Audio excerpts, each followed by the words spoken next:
பாரதம் என் உதிரம் தானடி. கலகக்காரனின் கதை என்கின்ற இந்த நூலை வெளியிடுவதற்காக வந்து வெளியிட்டு இந்த நிகழ்விற்கு சிறப்பு விருந்தினராக வருகை தந்திருக்கும் பாரதிய ஜனதா கட்சியினுடைய தேசிய அமைப்பு பொதுச் செயலாளர் திரு BL சந்தோஷ்ஜி அவர்களுக்கும், மாநிலத்தினுடைய தலைவர் அன்பு சகோதரர் திரு அண்ணாமலை அவர்களுக்கும், சென்னை சிட்டிசன் ஃபாரமினுடைய தலைவர் அன்பு தம்பி திரு KT ராகவன் அவர்களுக்கும், சாணக்கியா வந்து இன்னைக்கு தமிழகத்துக்கு ஒரு சாணக்கியராக இந்த தன்னுடைய சேனல் வாயிலாக பல்வேறு விதமான தகவல்களை இன்னொரு கோணத்திலிருந்து பார்க்க சொல்லிக் கொடுத்து கொண்டிருக்கும் திரு ரங்கராஜ் பாண்டே அவர்களுக்கும், அன்பு சகோதரர் திரு கோலகல ஸ்ரீனிவாஸ் அவர்களுக்கும், டாக்டர் காயத்ரி அவர்களுக்கும் மற்றும் முன்வரிசையில் அமர்ந்திருக்கின்ற மற்றும் இந்த அரங்கத்தில் இருக்கின்ற பாரதிய ஜனதா கட்சியினுடைய அத்தனை மூத்த நிர்வாகிகள், வருகை புரிந்திருக்க ஊடக நண்பர்கள் அத்தனை பேருக்கும் என்னுடைய வணக்கத்தை சொல்லி, அன்பு தம்பி சூர்யா அவர்கள் இன்று ஒரு நூலாசிரியராக, அதுவும் இவ்வளவு ஒரு மிகப்பெரிய ஒரு விழா அரங்கிலே இன்றைய நிகழ்ச்சியினுடைய கதாநாயகனாக அமர்ந்திருக்கிறார் என்றால் அந்த தம்பிக்கு முதலில் என்னுடைய வாழ்த்துக்கள். 2013ஆம் வருடம் அல்லது 12ஆம் வருடம் என்னோட வீட்டுக்கு ஒரு மாணவராக இந்த தம்பி வருகிறார். பிஜேபி எனக்கு ரொம்ப பிடிக்கும். பூனேல லா காலேஜில் படித்தேன். நான் இங்கே பிஜேபியில் நான் அசோசியேட் பண்ணிக்கணும்னு ஆசைப்படுறேன் அப்படின்னு சொல்லிட்டு 2012 வீட்டுக்கு வராரு. அதற்கு பின்பாக அரசியல் களம், அதற்கு பின்பாக அமைச்சருடைய உதவியாளர், அதுக்கு பின்பாக நேரடியாக அரசியல் களத்திலே ஏற்ற இறக்கங்கள், தன்னுடைய வீட்டிலே இருக்கின்ற எனக்கு ஒரு மூத்த மகனை போல சில சமயம் நான் நினைப்பேன். ஏனென்றால் என்னோட குழந்தைகளோடு அவர் எப்பவுமே நெருக்கமா விளையாடிட்டு இருக்க பார்க்கும்போது வீட்டில் இருக்கின்ற இன்னொரு மகனாக நான் பார்ப்பது பழக்கம். அந்த ஒரு மூத்த மகன் இன்று தேசிய அமைப்பு பொதுச் செயலாளரை, அவருடைய அந்த ஆர்வம் என்பது எப்பவுமே தேசிய அமைப்பு பொதுச் செயலாளர் தமிழ்நாட்டுல நம்மளுக்கு கட்சி அரங்கத்துல அவரை பத்தி நிறைய தெரியும். ஆனா பொதுவெளியில் இந்த மாதிரியான நிகழ்ச்சிகளை ரொம்ப குறைச்சலாதான் கலந்துக்குவார். வழக்கமாக இந்த மாதிரி எழுதுபவர்களுக்கு மிகப்பெரிய ஊக்கம் கொடுப்பவர். அந்த எழுதுறவங்களுக்காக தனியா உற்சாகம் கொடுத்து அவங்களை ஊக்கப்படுத்தி இன்றைக்கு அந்த விழாவிற்கு அவரே சிறப்பு விருந்தினராக, ஏனென்றால் இந்த தேதிக்காக தம்பி சூர்யா வருடக்கணக்காக காத்து கொண்டிருந்தார்.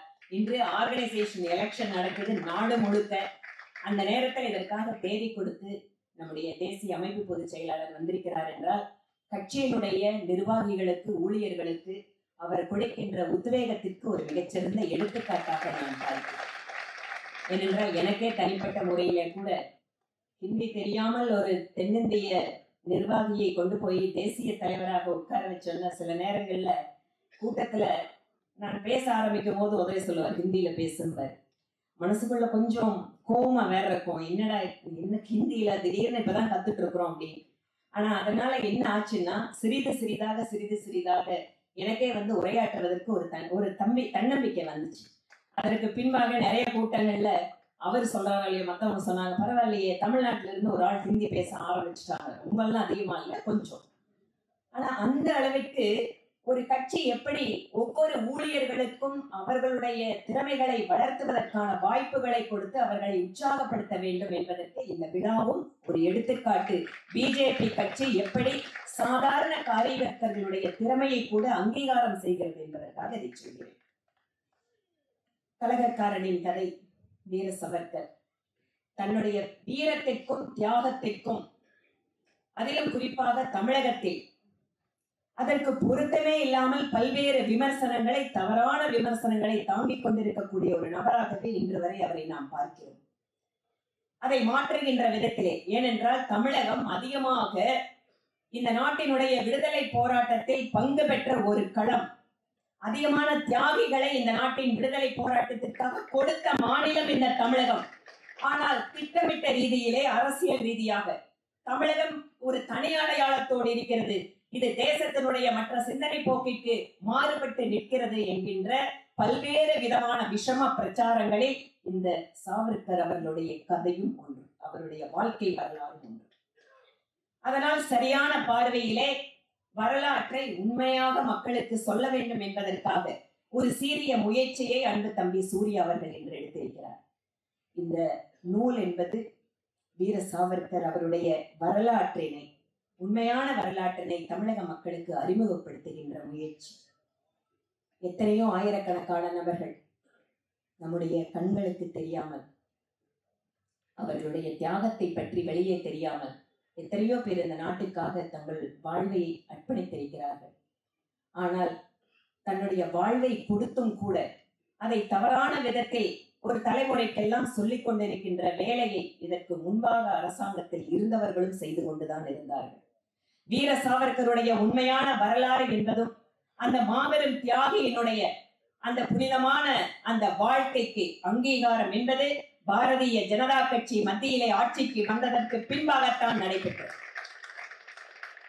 அவருடைய பெயரிலே விமான நிலையம் முதல் கொண்டு இன்று காலம் கடந்தாலும் பாரதிய ஜனதா கட்சி இந்த நாட்டிற்கு தியாகம் செய்தவர்களை, உழைத்தவர்களை அங்கீகாரப்படுத்திக் கொண்டே இருக்கிறது.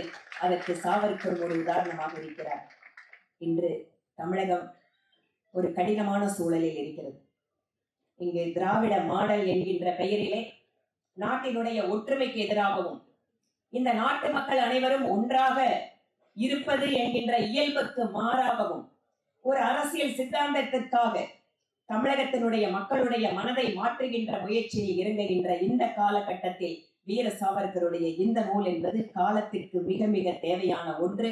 அன்று தம்பி சூர்யா அவர்கள் மிகச்சிறந்த எழுத்தாளர். இந்த புத்தகம் மட்டுமல்ல, அவருடைய பல்வேறு கட்டுரைகள், இன்னும் கூட பல சில நூல்கள் எல்லாம் இருக்கிறது. வடகிழக்கு மாநிலங்களை பாஜக வென்ற கதை என்கின்ற புத்தகம் எல்லாமே அவருடைய எழுத்து திறமைக்கு சான்றாக இருக்கிறது. வழக்கமாக அரசியல் மக்களுடன் நெருக்கமாக இருப்பது வெற்றிகரமான அரசியல் என்றாலும் கூட அரசியல்வாதிகள் எழுத்தாளர்களாக, மிகச்சிறந்த பேச்சாளர்களாக அந்த திறமையும் சேருகின்ற பொழுது அது ஒரு முழு பயனை இந்த சமுதாயத்திற்கு கொடுக்கும்.